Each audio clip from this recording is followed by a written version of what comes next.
You have a brand new album called Scaled and Icy. It's out now. It's brand new. It's post-pandemic. My sweatshirt says nothing on it because I'm all about darkness.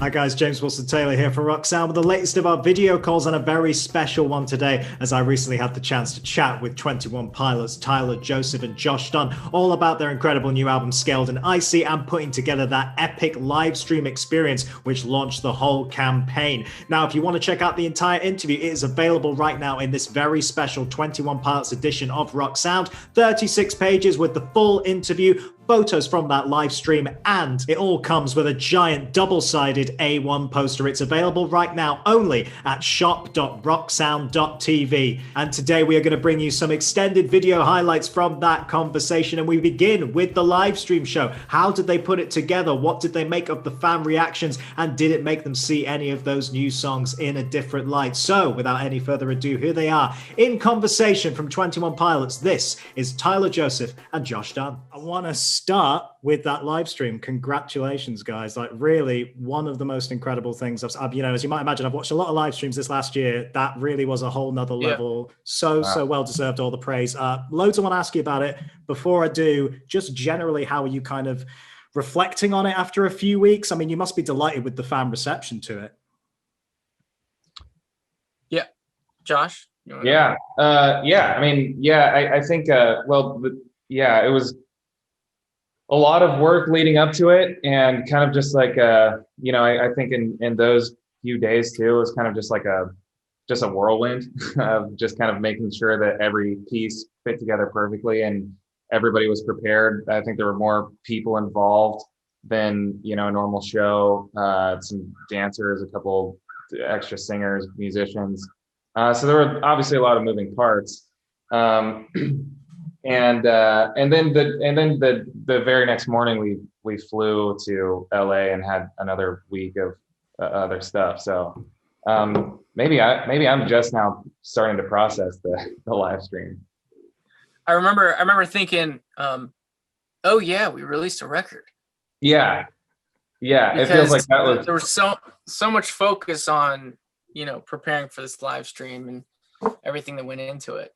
It's like we didn't even, the idea that we were releasing a record almost, didn't have the bandwidth to fully understand that we had also released a record, because we put everything we had into that stream. So. It's off that energy though, because I mean, for me, watching all of them over the last year from various different bands, obviously completely different all the time, but the ones that have been most effective are people who did what you guys did, where you realize, well, we could just do a pilot show and broadcast it, or we could do something made for this format, something that benefits from being watched at home. What was it like approaching a show, I guess, from this completely new angle you'd never explored before? Well, I think it really helped that we'd almost had this very strong conviction against live stream shows for a while, where it was like, we don't think that we've grown to appreciate, and we've learned just how amazing the energy is inside of a real venue in front of a real audience. There's really no way to capture that and to really have that energy and that power translate through a screen. And so, because that's where we came from, we almost kind of, I guess, we always kind of took a stance like, no, we'll never do a live stream. And so the idea that we were kind of, our hand was forced, and because of things that we'd said to other people and to each other about, we're just not gonna, we don't like the concept of it. It kept us. It forced us to go, okay, we're gonna do it, but we've got to do it differently than it's ever been done before, especially when it comes to our show. It can't just be a stream of what we do every night on a stage. It's got to be new. We got to tell a story. There needs to be a narrative. It needs to stay fresh and exciting all throughout. So I think it really helped that for years we've been against the live stream, and it forced us to approach it differently.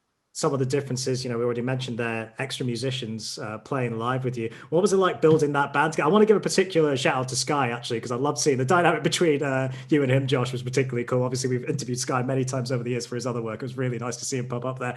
Yeah, just a little bit about putting together that band and I guess reworking songs in a way to have that fuller effect. Yeah, I mean, we knew that for that stream specifically, and for a few things that were coming up, we wanted to feel backed by that instrumentation. We've always kind of tracked stuff. I mean, we haven't been shy about that.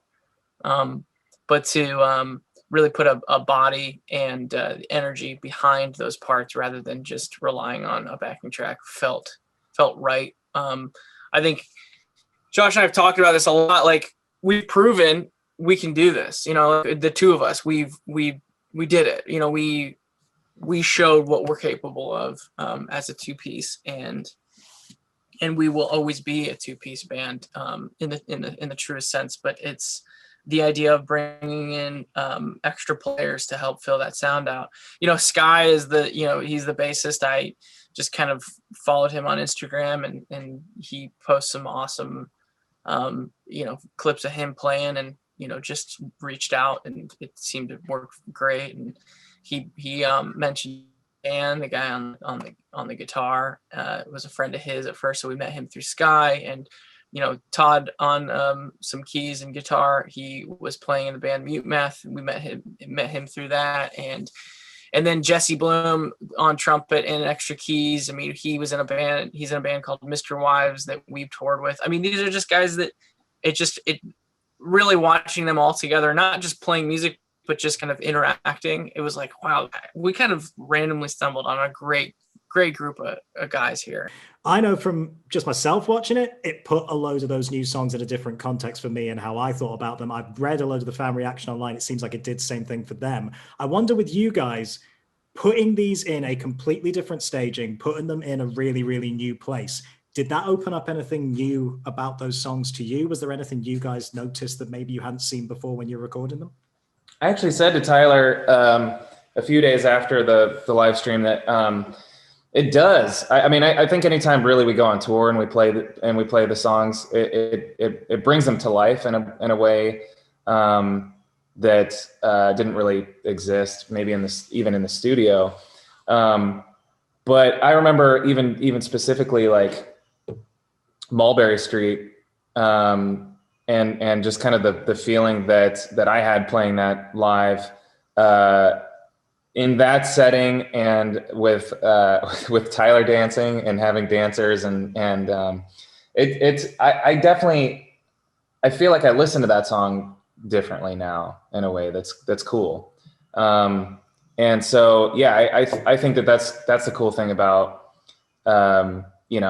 audio and visual together. A lot of times I think like watching a music video from a band, that's kind of ingrained in your mind whenever you hear that song, from then forward, or when you see a band live, that can totally change the way that you hear those songs too. And let's get into the record, shall we? I mean, I love the album, guys. Really, really enjoyed it. There's so much I want to pick out from it, but I just think the initial thing listening to the first time was, and I know you've talked about this before, but that very big, bright sound. And I don't know, one of the themes I've always picked out with you guys, lyrically at least, is escapism. And that could be escaping from your anxieties, or it could be, it was very clear metaphor in a lot of Trench I found and all that stuff. What was interesting about this is, to me, it was escapism in the music and in that soundscape, because while this is by no means a pandemic record, after this year, my God, having some big, upbeat, danceable stuff from you guys was just a proper breath of fresh air in a lot of ways, and I think really provides that escape in a whole different way that I hadn't seen from you guys before. Talk to me a little bit, I guess, about building that particular sound structure and why you wanted to play with those sounds. I feel like piano's more forward in this one than it has been in a while too. Yeah, I mean, great assessment of the record.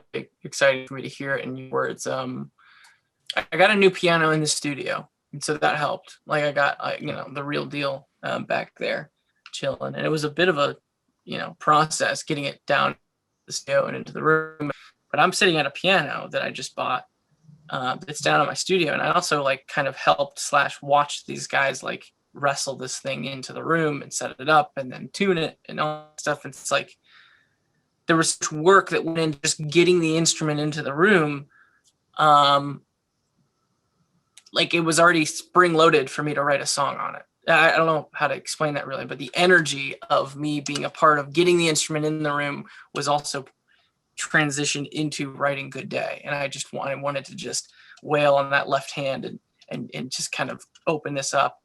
And so the piano coming into the studio was kind of like a day one of having a piano in the studio, but also I guess in a sense acted as a day one of the record as well. And it always kind of kept on, that song always kept on being the opening track in my head as I was working on the record. I didn't know if I was going to be able to beat it, if I was going to, as you put a record together, sometimes songs can shift around in the way that you see them kind of ordering out. And Good Day just continued to be like, oh no, this is how we start this. It was, the piano was I had a lot of fun doing that. But then at the same time, there's a lot of new gear that I was fooling around with too on the record. Like I was playing electric guitar for the first time, really understanding. I mean, listen, I'm not a tone nerd. I don't really know exactly what I'm doing, but I know that, it sounds cool to me. And then, playing a lot more bass instead of programming it, actually playing it. Like you feel the humanness behind it, and just stuff like that, that's the sort of stuff that I think of when asked about the creation process of that record. And I've always mentioned that the more time that you put in between when the record was written and where you currently are, the clearer you understand why the record was written in that way and why it came out that way. I don't know if while I was writing it, the intention was like, hey, let's write a shinier, brighter, happier record. I don't think that, Josh and I, when we go back and we talk about, if we remember some of the conversations, neither one of us were saying this is going to be, let's write a brighter record. It just started to turn into that. And it really wasn't until we released it and everyone was saying, this is so much brighter than everything else. It was like, oh, I guess it is. Yeah, it just suddenly clicks like that. I mean, it's funny you say that about bringing out the human sound within it, though, because that first single, again, what struck me with Shy Away was, yeah, it's that new wave sound. And you traditionally in your head, you associate new wave with like, oh, it's super, super synthy. Obviously, there's synths in there, but what comes through, the drums are almost the main instrument on there. That's live drums on a big synth pop track. You don't really see that every day. That really kind of brought through. That's what's driving the track, right? I guess that plays in again to that idea of, yeah, let's make it sound like humans are playing on this in a really forward-thinking way, right? Yeah, Josh recorded those drums all by himself. Nice. What was that experience like, Josh? It was scary for being, the first time doing it, but also really fun. I think that, I think in some ways, I think Tyler kind of just forging his way into learning new instruments and learning how to record and produce by himself was kind of gave me some confidence to kind of go in and try and, record things on my own. And it was a really fun process. I would like to continue doing that. I will add too, I think that, as we were working on this album, going back to the conversation of, brighter and poppier sounding, I was feeling like, and we've actually, Tyler and I had a conversation about how it kind of, a lot of this album to me is reminiscent of some of our older stuff. And so I do think that, I've seen a lot of people kind of making that note that it's brighter sounding. And I do think that it is. But I wonder if that is in kind of direct comparison with our last album, Trench. Because, our first album has a song like Guns for Hands, which to me sounds like a pop song. It's a very bright sounding song. you know, deals with some heavier stuff, and a lot of that album is. And so I mean, this may be our brightest sounding record that we've done, but maybe not, when you're listening compared to everything. So, you know, and I think that also, Tyler and I were, I mean, since we were younger, I think we both were just very inspired and interested in all sorts of different kinds of music.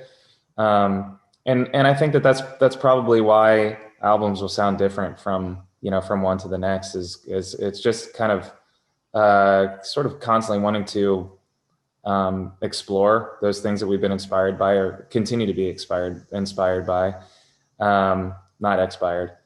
And it's, yeah, I think it's really fun to do that, to try and, you know, shift and grow and evolve, while trying to maintain the integrity of, you know, the band that we started. Yeah, of course. I mean, it's interesting you talk about referencing some of your older work in there, because I guess Choker being a particularly good example. I know I've heard you guys say in interviews as well, you know, that almost harkens back to Vessel in a way, I guess musically, but also, like you say, wrapping up more serious topics, but with a much brighter sound behind it. And again, that piano propping up through there. Tyler, I mean, I've seen you say in a few places that, yeah, that felt like working on Vessel again on that particular song. What is it about that track that felt the same to you, or in similar territory to that era of the band? It was so easy. And I think it's because I think that it's almost like writing a song is you're at one end of some property, and you got to cut through the woods to get to the other end. And every time you do it, you feel this pressure to like take a different route, to, you know, maybe climb over, you know, this creek here, and, you know, go under this fallen tree here, and oh, that was a different route, but I got through the woods and now I'm in the field. Like, that's where I was trying to get to. And then, all right, let's write another song. Let's start here, and then let's just kind of like head to the right, and, you know, and then it's a brand new series of obstacles. The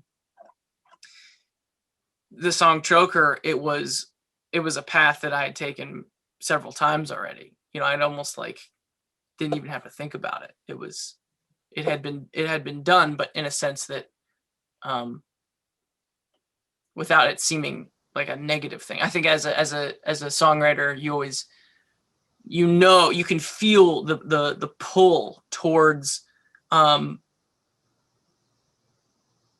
habits. You know, you have an arsenal of tools that are available to you. And so what you're doing is you're constantly trying to pick a different combination of those tools and trying to push against that pull towards habit. And so then you find a new path and you do it in a new way, in a different way. For Choker, I didn't fight it. I leaned into it. And I realized I learned a very important lesson that, just because it's the same path, just because it seemed familiar and it was easy, there was enough time between the last time I had taken that path that there were things different about it. You know, like it had overgrown in certain areas, or it had, you know, water had eroded certain areas where it was, you know, as time goes on, things change. And so even though I was taking a familiar path, I was a different person. You know, I was in a different space. And so that's kind of why I relate Choker to writing Vessel. It was the right amount of time in between the last time I had gone down that path. And that's why it was equal parts easy to write, familiar, but also still new, in a sense, because of the time. Mulberry Street I want to mention next, because a real standout on the record. I know we've already mentioned it a little bit. I guess the obvious question is, you know, there is a significance that you guys have talked about before about that street, you know, the first time visiting New York and all these kind of things, or at least, you know, very early in your career. It's a place that means something to you. It clearly meant something to you in that live stream, actually putting it on its feet like that. How was it actually finding the right musical language to kind of tell that story, or to find something that fit an actual physical place that means a lot to you in real life? Yeah, I mean,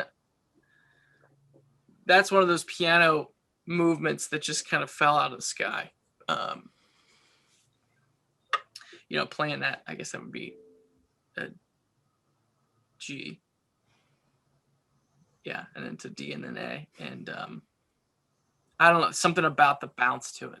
Like I have this talking about habits and talking about, you know, different tools.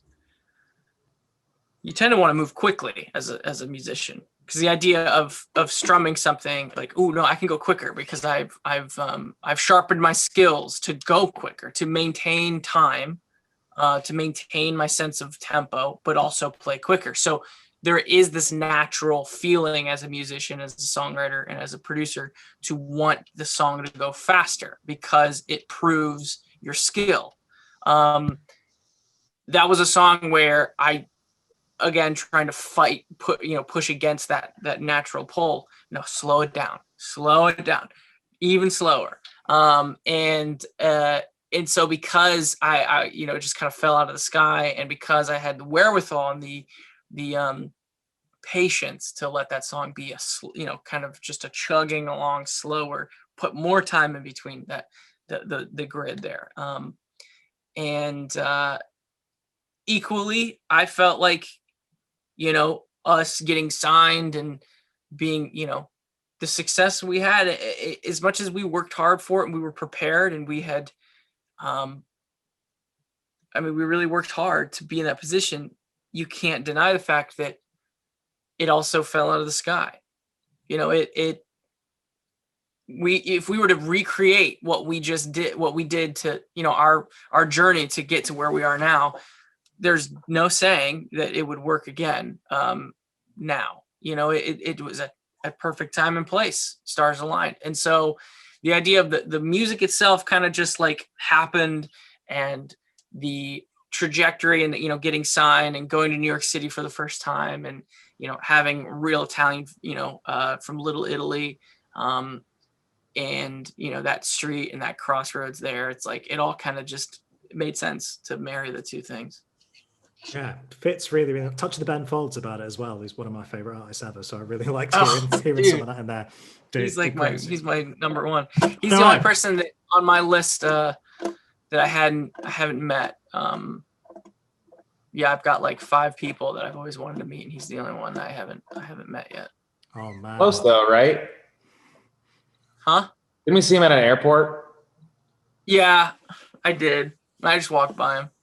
Oh, I get it. I might get. I mean, you can't see it in the shot behind me on the computer. We've got a signed sheet music of the Luckiest that he did. He releases some every year that you can buy around it, and it was I got it for my wife and I's anniversary, and brilliantly, she'd bought exactly the same thing, so we had to return one of them, which I really liked. That's awesome, dude. I know, right? And it's on Luckiest, which is like perfect. Exactly. Like, beautiful song, so amazing. But yeah, how good is that to buy the same present as something like that? Absolutely love it. That's amazing. So good. The song "The Outside," it really is, you know, wrestling with the idea of time and how inevitably there's a shelf life to any, whether it's career or your creativity or whatever it is that I was focusing on at the time, is this idea that it is inevitably going to come to an end. So how do you wrestle with that? And I think that I was trying to come to grips with the idea of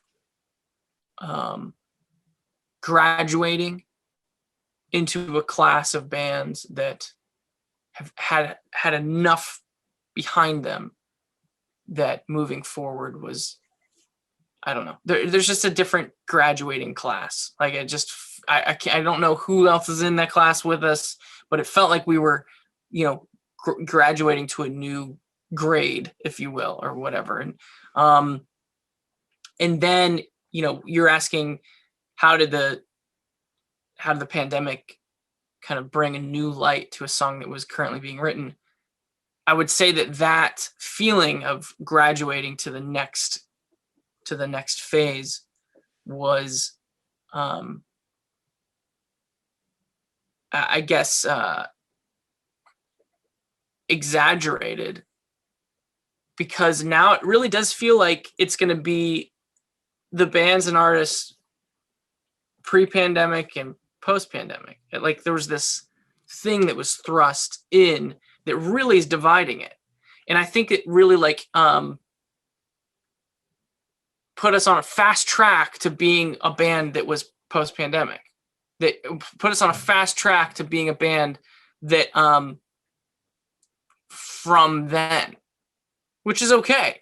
And there's something amazing about it and having that history. But with an event like that, when you press pause for a whole year, how can that not be? How can our culture and our world not view it as that now?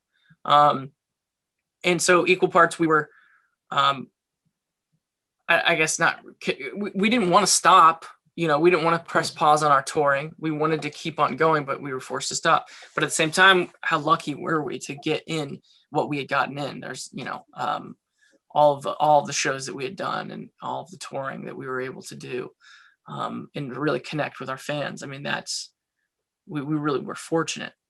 All that to say that the song The Outside really, coming to grips with time and graduating and moving forward. And I realized that when things pick up again, there will be two different types of acts. There will be acts that are like, you got to go see them. It's a brand new thing.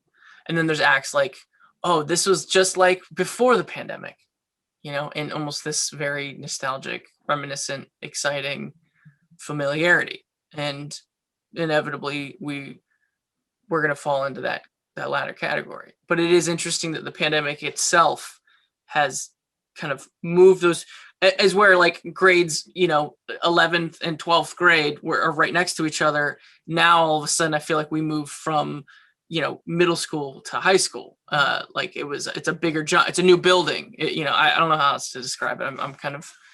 I've exhausted the metaphor, but that's kind of what it feels like.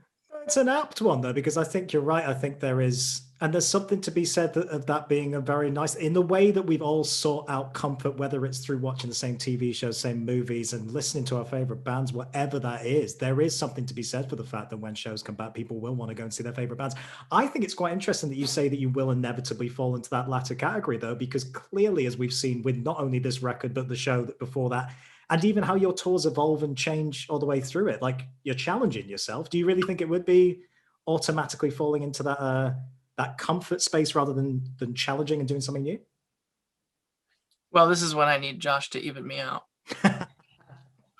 That's when we get the balance. And these are the things we talk about this stuff all the time, and I'm always like, I don't know. It's hard. Sometimes I really lose sight of what's really going on and kind of see the worst in a lot of stuff. And not that Josh. You have a brand new album called Scaled and Icy. It's out now.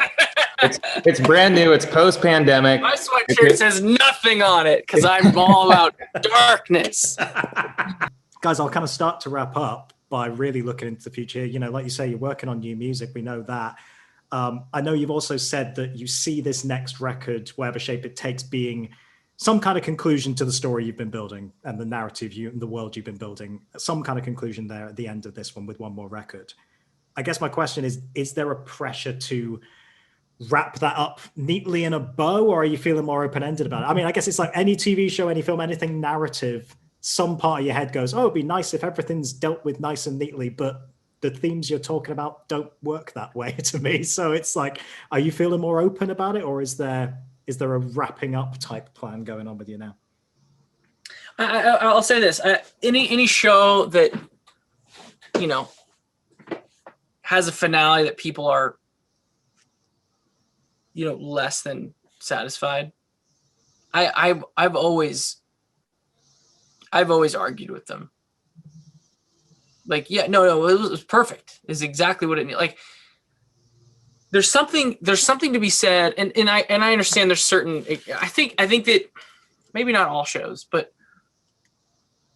if it's coming from the same place, you can't like, it's perfect. If it's coming from, if the whole time, the whole story, the whole journey has come from the same source, the way that source decides to end that journey is perfect. Now, when you start bringing other people and other sources into the creative process, into the storytelling process. That's when you can get critical. Like if they hadn't brought that person on, if they hadn't, you know, changed this about the lineup, or changed this about the creative mind behind it, it's all coming from us. And so that's one of the things that I feel confident about, is whatever we decide to do, however we decide to tell the story, at least our fans will know it's coming from us, and it has come from us this whole time. And at least that's something to stand on. And I think maybe I'm just kind of like pumping myself up that, like,